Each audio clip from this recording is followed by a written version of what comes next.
Welcome, boys! The brutal truth about masculine friendship. This is your guide for cultivating and navigating excellent masculine friendships throughout your entire life. Okay, and a lot of guys struggle with this, and I want this to be very clear. This is for all levels that you're at in terms of self-improvement. Every single person will benefit massively from watching this video from start to end. Here's me friendship maxing, boys. Here's why you should listen to me over anyone else on this subject. I have spent a ridiculous amount of my life trying to understand people, specifically dynamics and reasons why people might behave in certain ways. You could say this is down to some level of trauma on my own part. I had a bit of a rough upbringing and I spent a lot of my time in my youth trying to figure things out. Why were things certain ways, you know? But ultimately, you know, whether that's a good or bad thing, it's led to me being quite observant. I do like to completely pick apart and fully understand why things work in certain ways, and that includes my relationships. I used to talk about this a lot with my mentor Hamza, and we dubbed a type of trauma that I have called social hierarchy trauma. It's essentially when I was bullied in school, I became very hyper observant of where I was in the social hierarchy, and if I was truly being valued by these people or not. You could put me in any room and I would be very, very hyper aware of where people are in the social hierarchy. Who is the top dog in this room? Who is the right hand? Where do people place in terms of the value that they're providing to this group of people? And I can do that very effortlessly because I spent a long time thinking about these things, hyper autistically analyzing everything. How do I scale the social hierarchy? Why do I get treated this way? Why are things this way? Why did that person get treated that way? This is a strength of mine, okay? I'm very autistic in this sense. It can backfire. I spend far too much time thinking in my head. That leads to a little bit less presence, but it has served me a lot, and I think I have a pretty excellent understanding of the different levels of friendship that you can have and how you should sort of categorize and navigate these relationships. You can see in this picture I'm hanging out with my friend Bill, Dario, and then really back in the day in the bottom there you can see me and my friend Yanis, and then also another chap called Brandon, me at an MMA class, me in a big networking group in Dubai with Hamza, Mike Thurston, our good friends Chan, Wakar, Courtney, bunch of guys, really awesome guys that we met in Dubai. And then there's me sat with Hamza on Christmas Day in Dubai smoking our cigars. So I've done a lot of friendship maxing in my life at all levels. Speaking of Hamza, if you're watching this video, respect. You probably have an above average attention span. You didn't click on top 5 fucking ways to suck cock efficiently or whatever. You instead chose to click on a more long form video which doesn't have a ton of dopamine edits and it's just straight up value information. Good for you, bro, honestly. That shows that you're probably on the right pathway to reclaiming your brain and, you know, you're on a good pathway. Self-improvement, bro. Good job. You're not looking for value from TikToks. So here's my promise. I'll teach you how to navigate and manage your masculine relationships so that you can continue to cultivate and grow strong connections as you continue to grow. And just as a quick introduction, my name's Sam Harborne and I help young men through the self-improvement trenches. I do this by showing up for you every single day to reinforce your positive habits and your beliefs. This is literally my sole purpose in life currently. So if you want some more productive videos on your feed from a guy who genuinely cares and isn't just making mental masturbatory bullshit content so that he can funnel you into his e-products, then hit the subscribe button and you'll see a video from me every single day. Let's jump straight into it, guys. There are 4 levels of masculine friendship, and these are very important for you to understand. Why? Because understanding is the foundation of everything. I could sit here and tell you now, which is what most self-improvement guys do. They'll give you very practical advice, which lacks a lot of nuance. Yeah, if you want good friendships, then you have to like build a sick body. You know, it's just very standard shit. The reality is, if you're going to be able to apply this into your life effectively, you need to understand how this shit works so that you can actually take advice with your understanding of how it works in mind. And once you understand these things, it's far harder for you to get hurt by, you know, misunderstandings, falling out, so on and so forth. If you don't understand the shit, any advice that you get could be completely useless to you. So, just really quickly, if you're on your self-improvement journey and you want to be around a bunch of young men who are doing the same as you can join our Discord below. It has over 2,000 young men on their self-improvement journey, and it's completely free. So the first type of masculine friendship is tribal, and these are the types of friends that you have like while you're in school. You might be thinking like, Sam, tribal, what does that mean? Well, it's because we're tribal creatures. If you think about it, when we resort back to our sort of baseline survival instincts, we become very tribal. That's why you see guys in prison, they band together, you know, the whites, the blacks, the Mexicans, whatever, you know, labels you want to go by. And it is the exact same when you're in school, believe it or not. And you might find yourself acting very inauthentically to try and fit in with your tribe, because being alone in these hostile scenarios is hardwired in our brain to be like dangerous. You don't want to be alone fighting the saber-toothed tiger. So this shit is like hardwired into our brain. So when we feel under threat, we naturally want to align ourselves to a tribe. And that means that we could actually begin ignoring our own values, morals, and interests for the sake of just blending in. When I was in school, I pretended I liked the game FIFA because everyone around me liked FIFA. Everyone loved football. I didn't give a fuck about football. I didn't care. FIFA fucking sucks. They re-release the same game every year and you fucking suckers keep buying it. FIFA fucking sucks. It's boring, lame, gay. Yet, I found myself trying to conform to my friend group, because the reality was a lot of the time that we spent in school, in our friendship group, we were talking about FIFA, Ultimate Team. What players do you have on your Ultimate Team? It got to the point where not only did I play it in my free time, but I also invested money into it. I would buy packs for players just so I could feel a sense of importance within the social hierarchy of my tribe at school. Oh shit, Sam got fucking, I don't even know any players. Fucking Wayne Rooney, whoa. Sam got Wayne Rooney, guys. Oh my god, that's so sick, right? I spent money on that. I remember literally spending money on my mom's credit card for that. Sorry, mom. Complete waste of money, honestly. Because the next year, a new game would come out, the exact same game, but you wouldn't have the card. So it's just a complete fucking waste of money, honestly. But anyway, at least when you buy a CSGO skin, it holds value anyway. The problem is as well, they get you really early because you go straight into school, and school, I don't care what anyone says, school is a hostile ass environment, bro. You don't want to be alone in school. Being alone in school is like, haha, here's alone. You'll do anything to not be alone. Like you'll conform, you'll become a prick to not be alone. I remember when I was in school, I would even myself sometimes, I'd pick on people for no fucking reason, just because it was what everyone else was doing, you know, and it was just fucking mean hide, and that's not who I am in my heart, but you conform because otherwise you're the weirdo, you're the outsider. So they get you early, you go into school in these hostile environments, and this is what you're taught friendship is. Oh, if I want to be friends with people, I have to like fucking check in with them. Hey man, how are you doing? You know, because that's what you do at school. You go to school, you're at lunchtime and you're checking in with each other. Yeah, how's things for you, bro? It's like innately feminine. Like, bro, I absolutely hate when guys message me, hey man, just checking in, how's things your end? Fuck off.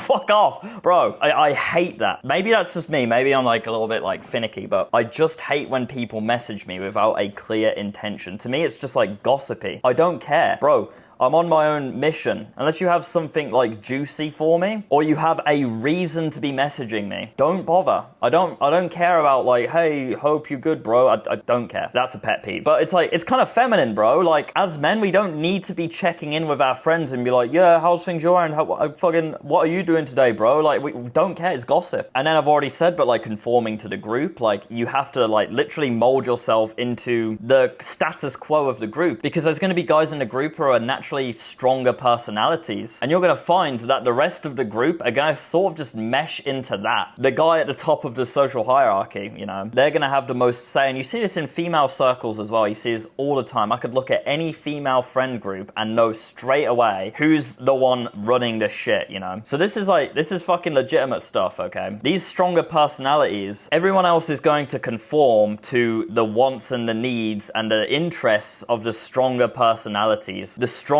units. Perhaps there's two people who have been friends for a really long time, and then you're the third person. You, as the third person, are going to have zero frame in that friendship group, and you're going to find yourself conforming to the two stronger personalities who already know each other for a long time, because they already have, like, they're at the top of the social hierarchy and you're down here. You're going to conform. And in these tribal relationships as well, like the social hierarchy, it does exist in every level of friendship group that you have, but in these tribal scenarios, it is like super autistically obvious, okay? Tribal friendship is the lowest form of friendship that you can have. If you think of it this way, if you're in prison, right, you've just done like a 10-year sentence, you've made a bunch of friends in your 10-year sentence. Maybe, just maybe if you're lucky, when you get out of prison, you still value one or two people, right? But the rest of those guys who are your boys, who you are rolling with in prison, you never want to fucking see them again, because honestly, you don't really align with them. You are just hanging out with them for the sake of tribalism. And it's the exact same shit when you leave school. Most of you who have left school already know this as a brutal fact. You have your friendship group of 10 people and you're on your leavers day and everyone's crying like, I'm gonna miss you guys so much, man. We're gonna keep in touch and da-da-da. You leave and like 3 months later, they are so unbelievably insignificant to you. If you're lucky, you might have one person who you still rock with. If you're lucky. I didn't have that even. I had no one I truly rocked with. This is because you never truly aligned with them. You were just hanging out with them for the sake of tribalism, and you believe these people are your friends because you've been conditioned into believing that. It's comfortable to believe these people are your friends because perhaps if there is a threat which looms over your tribe, you might fight together to distinguish the threat. But outside of that, there's really not much going for you guys. And you'll see this at every single level of human interaction. The reason why racism is a thing is because we don't have like a greater threat to fight, okay? If all of a sudden aliens was to visit the world and they wanted to conquer and destroy Earth and kill us all, you would find racism, any sort of discrimination, patriotism, it would all just collapse and we would all collectively come together as humans versus the issue. But as soon as that issue's resolved, maybe we kill the aliens, straight back to fighting each other. We always have to be fighting something, and we need to be fighting something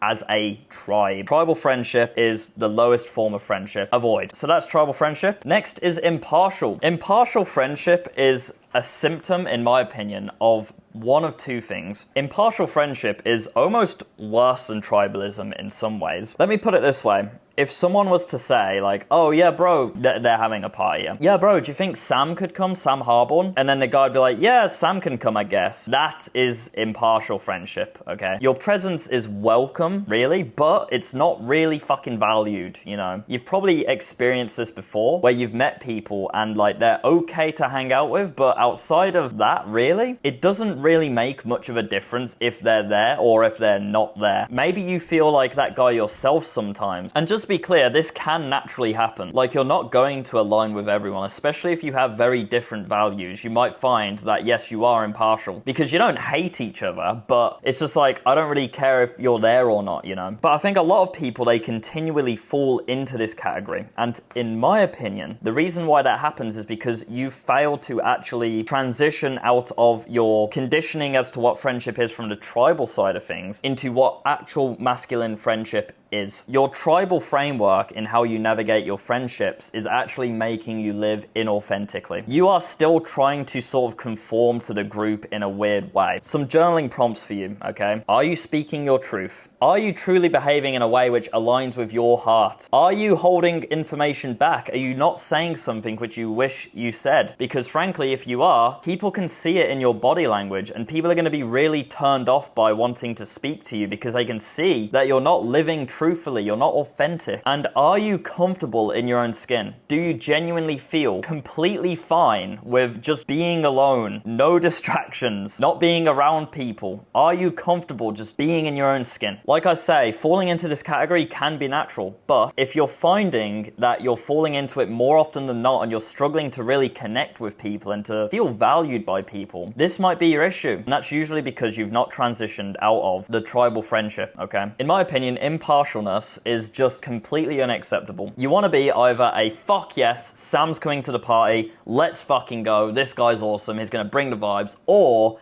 a fuck no, this guy sucks, I hate this guy, I hate what he values, I hate what he stands for, okay? And this level of polarity comes from when you are being authentic in yourself. Because frankly, being authentic in itself is polarizing. You are going to polarize a lot of people if you live true to yourself. And if you say what you mean and you say it with your fucking chest. Not to be disrespectful or abrasive of other people's opinions and beliefs, do it respectfully, but just having your say and doing things how you want to do it, rather than just conforming to what everyone else is doing. You need to be comfortable with people disliking you. The reason why you might be conforming into other people's beliefs and their interests is because you are terrified of people not liking you. You have to become very comfortable with people just straight up not liking you, bro. And that's totally fine. That is impartial friendship. Now, friend, guys. Friend! We love a friend. A friend is someone who aligns with you on quite a lot of things, okay? Not everything, okay? Because if you were aligning on everything, it would be quite fucking weird. And actually, a massive red flag, because that means they're probably just being a yes man and sucking your cock. And then you have to ask yourself naturally, like, why would they do that? What are they trying to get out of me? You know, so you don't want someone who aligns with you on everything, but you align on quite a lot of things. You have the same general values. Maybe you're working on the same type of things, you know. And importantly as well, you value each other's company. Oh yes, fucking Sam's coming to the party. Oh, awesome. This is going to be sick. Boom. That's what you want. And usually these relationships are based around tangible value that you give to one another. And that's not necessarily just material or very shallow shit. I know there's this really like autistic online sort of thing where it's like, yeah, relationships are all value based. And like, it's true, but it's not as autistic as it sounds.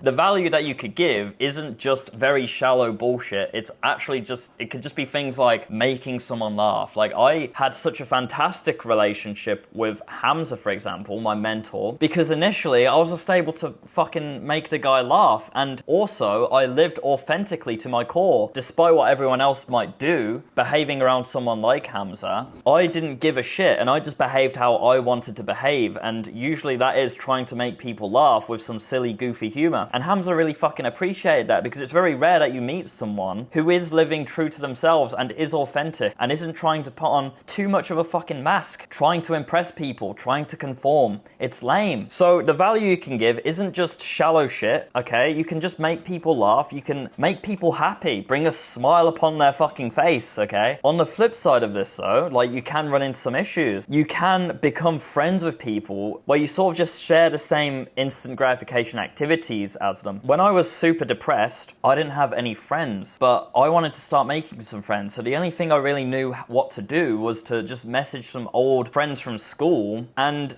just see if they wanted to hang out. And I was like 22 at this point. And they said, yeah, you know, Sam, we've been thinking about you as well. They had known that I was, you know, struggling with things. I had crippling depression and anxiety. I was like a complete shut-in. So me reaching out was like, you know, it was quite a big deal. But they said like, yeah, let's go out. We'll go out. So we went to a bar and had a great time. Had a few drinks. Good vibes, good times. And we continued to meet up. You know, we'd go to like pubs, go to cinemas. And I didn't realize it because I was quite ignorant to this, but the entire time that we were going out, they were actually going to the bathroom and doing ketamine drugs, like hard drugs. And when I look at it now, it makes me very upset because I did have a lot of very good times with these people, but I have no idea how much of that is really authentic because they were under the influence of substances, which is designed to like just fuck your brain, basically. And as I continued to hang out with them as well, it rubbed off onto me and I started to do a bunch of drugs. I had like a 9-month period of time where I was going out pretty much weekly and doing hard drugs, MDMA, ketamine, cocaine. And all the while I was having these experiences, I was going to the clubs and we were having a great time. I was telling my friends how much I love them while I was off my head pinging on ecstasy. I look back at it now with a very like deep sense of sadness because I just have no idea how actually tangible and real that shit was. And the fact was, as soon as I stepped away from that lifestyle and the substances, they sort of dissipated into complete nothingness to me. They didn't mean anything to me anymore as soon as I stopped going out and doing drugs. So, a bit of a brutal one to learn, but you can have a false sense of authentic connection with people based upon the shared instant gratification activity that you might have, and you might find this yourself. And that's just one of many examples in my life. I've had this plenty with video games as well. I'd play video games with my friends who I've known since I was 12 or 13 years old, but frankly, when I stopped playing the video games, we just didn't fucking talk anymore. I would join a Discord servers and I would weirdly sit there for an hour, barely saying anything, listening to them mumble on about their League of Legends match, not really even acknowledging my existence while I'm sat there. And then just this underlying feeling I had that as soon as I left the Discord server, I know they were gonna talk shit about me, oh, Sam's so fucking boring, he's not playing his video games anymore. You come to realize how fucking meaningless these relationships can be, and that can be extremely painful and a brutal red pill that you might need to swallow. You might need to essentially tether this connection that you have with these people because it's actually based upon the inauthentic foundations of shared instant gratification. And I'm not saying it's hopeless. You might have one or two friends that come out of this period of time which genuinely align with you. Actually, I have one friend from my gaming days, Yanis, who I still absolutely love. He's my fucking brother, and we align on everything. He had the same visions that I had. He wanted more out of his life, and we did it together, and that's awesome. If you're lucky, once again, much like how you leave school, if you're lucky, you might have one friend. But outside of that, you might have to accept the fact that you have to cut ties with your tribe because they don't serve you anymore. And it's very difficult to step away from that instant gratification activity if you still hang out with the same guys who are doing it, and that's what your entire relationship is based off. And quite honestly, over enough time, you won't even want to hang out with these guys anymore because you'll just look at it and think about how much time you wasted and how toxic it actually is. Like I say, people just leaving the Discord server and everyone immediately starts talking shit about them. These are supposed to be friends. Very toxic. And again with the drug friends, as soon as I stop going out, we're not even speaking anymore. There's nothing that actually keeps us aligned outside of the drugs. So yeah, rough pill to swallow. Took me probably 9 months. I realized I had to do it, and then for 9 months I didn't cut them off because it was just very hard. It took me 9 months. You would be very well served if you are able to listen to my advice and take less time than I did to do it, because my life just started to get better and better when I decided to not hang out with people like this. But that's friends, and hopefully your friends are based around healthy foundations rather than negative foundations. This is a good spot for people to be in. These are friends who are hopefully aligned with your sense of mission and purpose, and maybe they're doing their own thing as well. Hopefully they are, And it's usually very rejuvenating and recharging to speak to them, chat to them, go out with them, do things, spend some time. Awesome. This is great. And again, on the flip side, friendships which are based around the foundations of instant gratification can be very, very destructive. And very few will be able to transition out of that and actually become a good friend to you based around good foundations, healthy foundations which serve you. So bear that in mind. That is friendship. Now, boys, brother, this is what every man wants, okay? And someone transitioning out of friendship to brotherhood is very multifaceted, okay? There's a lot of moving pieces here, but I've tried my best to try and make it tangible for you so you can understand. The first factor is time. How long have you known this person? Has your friendship lasted the test of time? Okay, very important. With time as well, you go through journeys together. You go in and out of different seasons, and that's very valuable in itself because usually the best friendships are forged in sacrifice. And I guess that's a pretty important factor in terms of brotherhood, shared sacrifice. Have you suffered together? Also, how much of a mask do you feel like you have to wear around this person? Let me be very clear. We're all wearing a mask to some extent, okay? I don't care how enlightened you think you are. You are always, to some extent, wearing a mask. Unless you're currently, literally right this moment, on a 10-gram shroom trip, okay? But you're probably not. And I hope you're not, because watching a video like this while on a shroom trip would fucking freak me out. So you're wearing a mask. How much of a mask do you have to wear with this person? Can you feel very, very, very authentic and aligned with your true self with this person without feeling judged, okay? Very, very importantly is, how does this person treat you when you're low, when you're down in the trenches, you know? You're struggling. Because there's a lot of fucking fake bullshit talk on the internet, like, yeah, brotherhood, yeah, yeah. And it sounds very romantic, okay? But brotherhood, one, cannot be bought. You cannot buy brotherhood. So I know it's a very like marketable term that people use to sell like specifically online courses. You cannot buy brotherhood. You can buy the opportunity to perhaps find a brother, okay? But you can't give someone money and be a brother. Doesn't work like that, so that's bullshit. But more importantly, when you are genuinely like low and you have very little value to give to the friendship, how do people treat you? Do they still remain faithful and believe in you? Do they actually reach their hand down into the trenches to try and lift you up to their level? Or do they just leave? Do they leave you there bleeding? This is one of the biggest tests in terms of brotherhood. And I've been stung by this quite a lot, man. I've had people in my life who I considered like brothers, like, yes, these are my fucking G's, hell yeah. But when times have got hard for me, they've fucking left me, bro. They've just left me fucking bleeding. You know, I'm bleeding out of my guts, and they didn't offer out a hand, you know, and it's very painful when that happens. So I'm very fucking careful about categorizing people and giving them these senses of importance in my head until they've seen me low, genuinely low. How much of your friendship is circumstantial as well? When circumstances change, are you still friends? When you have a genuine brother, sharing seasons of your life together is so fucking fun. Like, if you both want to go autistic lock-in mode together for like 6 months working on your business, and you do that at the same time, and you're sort of just fueling each other as you go, just like you check in with each other every week, like, hey man, how's your fucking work going? And I know I said I don't like that, but if you're like aligned to someone very closely, that's totally fine. You actually can do that. This shit's so fucking fun. It's the absolute like best thing ever. It's like an absolute masculine superpower when you're aligned this way. And the best thing about genuine brothers is you can like go very long periods of time without really saying a fucking word to each other. And then as soon as you do feel the need to speak to each other, it's like just the same as always. I have this with my friend Yanis. Like, I'm pretty sure I've went like literally an entire year without speaking to Yanis. Maybe like a little text here and there. But as soon as I like video call him, or I'm like going to Germany to see him, or he's coming to Thailand, it's like the same shit. You know, nothing's changed. It's incredible. And I love that about our friendship. So that is brotherhood. And very importantly as well, is that you are comfortable constructively criticizing them without actually asking them. The thing is with friends, okay, you might really like this person, but you might not feel comfortable enough to just reach out to them and criticize them because you don't want to really risk your peace by upsetting someone in your friend circle and not really knowing how they're going to take it because you're just not quite close enough to them to actually feel comfortable doing that. So this is a massive difference between normal friendship and brotherhood, because if I see a brother of mine acting misaligned or just doing really dumb shit, I'm more than happy to just reach out to him straight up and be like, bro, you're a retard. With my other friends who I'm cool with and I like spending time with, but like I'm not like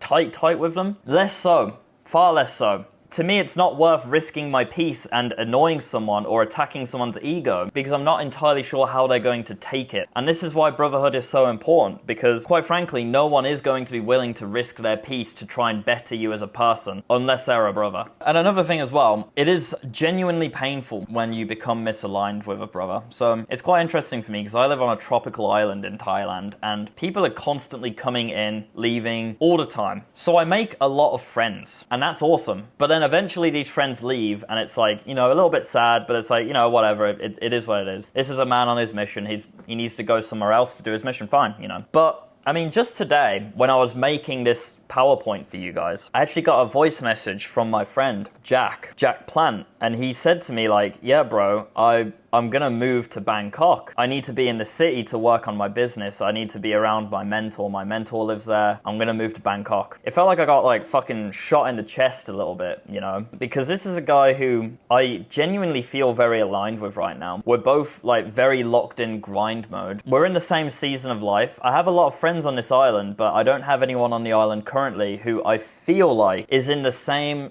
mindset as me, like this lock-in grind set, like just autistic lock-in mode. And Plant was the only guy currently who I really aligned with like that. And to hear him say he's going to leave, like, it felt painful. Felt really fucking painful, but at the same time, I totally understand. And I sent him a message back immediately saying, bro, I understand you're a man on your mission. That's what you need to do. Fucking Godspeed. I love that for you, bro. I love how you're, living authentically and doing what you need to do. That is the most important thing. But if this is a brother, you need to understand, it will be genuinely painful for you when you become misaligned. Maybe you even fall out. Maybe you have an argument about something. That will feel painful to you. If I have an argument with someone who I don't really give that much of a shit about, like maybe they're good company, it would annoy me a little bit, but like it wouldn't be painful. It wouldn't like linger on my mind. Losing a brother or becoming misaligned with a brother is genuinely painful. Bear that in mind. Every single man wants brotherhood. This is peak masculine friendship. Two bros coming together, aligned as fuck, working on the same shit, bettering each other. It's fucking incredible. On the right, that's me and my friend Yanis, and that's my friend who I'm still friends with from my gaming days as well, so that's cool. And then there's me and Hamza on the left there. Now, again, just mentioning the last point I made, when you become misaligned with a brother, it's painful. I actually had an argument with Hamza at the start of last year, and it was incredibly painful because not only was Hamza my brother, but he was also my mentor. This was a very, very dark period of my life. We're on much better terms now. We're talking. I feel like we're actually in alignment as well. Yeah, Hamza is also in like an autistic lock-in season. Awesome. I'm very happy about that. And I've moved beyond everything that happened in the past, I think we were both immature. I think we were both sort of ground down. And I've just moved beyond it, I've moved beyond it. It took a very long time though. But again, like when you become misaligned with a brother, it's fucking painful. So just be aware of that, okay? But even if mine and Hamza's relationship doesn't go back to the point where it was at, that's totally fine. That is like an arc of my life which I'll never fucking forget because Hamza for like 2 or 3 years was like my fucking brother. We were like ride or die. We're gonna fucking grow old together and shit. And what we did together in that period of time shows how powerful Brotherhood is. We took his channel from 500 subs to over 2 million. Hamza has complete and utter financial freedom for the rest of his life now because of the work we did together. So that is peak masculine friendship. And I've got a lot of work to do with Yanis. You guys will be seeing that soon. That is the 4 levels of masculine friendship. Look at those fucking ticks, man. Holy shit. I'm sorry about that, guys. Guys, we want to avoid tribal and impartial. Completely useless, okay? So tribal, very simple. Get out of school. Get out of these low quality friendship groups because what you'll find as well is that if you were a part of like a very tribal friendship group, even when you leave the hostile environment, aka school, like the status quo will still remain the same. People will always treat you as they treated you when you were at your lowest, okay? So you're gonna have an almost impossible time trying to undo that conditioning. So if they're treating you poorly because you're lower on the social hierarchy, you just need to get the fuck out of that friendship group, honestly. And then impartial, literally just live with authenticity. Undo the conditioning that you've learnt from your tribal friendship past. Be polarizing, and that polarity just literally comes from being authentic to yourself, your core. Say your piece with your chest. And here's a brutal truth that you need to hear, my friend. At any point in your life, any one of your relationships, no matter how much you value it, could come to a very sudden crashing end, okay? This goes for fucking relationships with women, friendship, across the spectrum, okay? Any sort of relationship, it could come to an end at any point. People are very fickle, guys, and their values change constantly. People also fall into traps. They fall into traps of greed, they fall into traps of lust, so on and so forth. Things can change very quickly. God willing, you might become aligned again in the future, but either way, you can never count on someone constantly being there for you for your entire life. Won't happen. This can sting. Like I say, with my falling out with Hamza, that was like one of the lowest, most negative vibrational periods of my life. Like my heart was filled with so much rage and confusion. But very importantly, guys, despite all of this, you must continue to live authentically and aligned to yourself and your own values, your own morals, your own interests. You cannot try to fold and appease other people's expectations of you. You have to be the superior man. Stick to what you believe is right, and God willing, you will find new people who align with you. And I'm not saying stick to what's right, implying that Hamza was wrong. I'm not even talking about my relationship with Hamza now. Again, I've already established, I think we both messed that up a bit, but I'm just saying in general now, Don't fold your own morals and your own values for the sake of trying to keep someone around in your life, because at that point, you're going to start living inauthentically. And that's going to be a very slow and painful spiritual death that you're going to realize, okay? And quite honestly, guys, until you find guys who truly align with you, consider the fact that you might feel quite alone for some time. That is a fact. Currently, now that my friend Jack has told me he's leaving the island, I'm not gonna lie to you, man, I feel quite alone. I have plenty of friends on this island, but I'm not entirely sure I align with many of them right now. And I do take some responsibility for that, because I have sort of locked myself in my house and autistically worked for like the last month, and I've not done much socializing. So maybe I should just step out and, you know, be a bit more of a social person, and then hopefully I find that sense of connection again. But I was finding a sense of solace in the fact that I was aligned with Jack, where he was grinding his business and locking himself in and just grinding, and now I feel like I've kind of lost that. It feels kind of lonely, man. But that is a part of the journey. It is what it is. Seasons, guys. Not everyone's going to constantly be aligned with you and what you're doing, and that's totally fine. At the start of this video, I promised you that you would learn how to navigate and manage your masculine relationships so that you could cultivate strong and valuable relationships as you continue to grow. And I hope that I kept that promise to you. I hope that you've learned a lot from this video. Very quickly, join our Discord. There's over 2,000 young men in there, and it's entirely free. It's a link in the description. And if you want to learn how to make money online from the comfort of your bedroom or traveling the world with your laptop, I teach over 500 men how to do exactly that. And as you can see on the screen here, we're getting excellent results inside of my academy. You could be next. Take care, boys.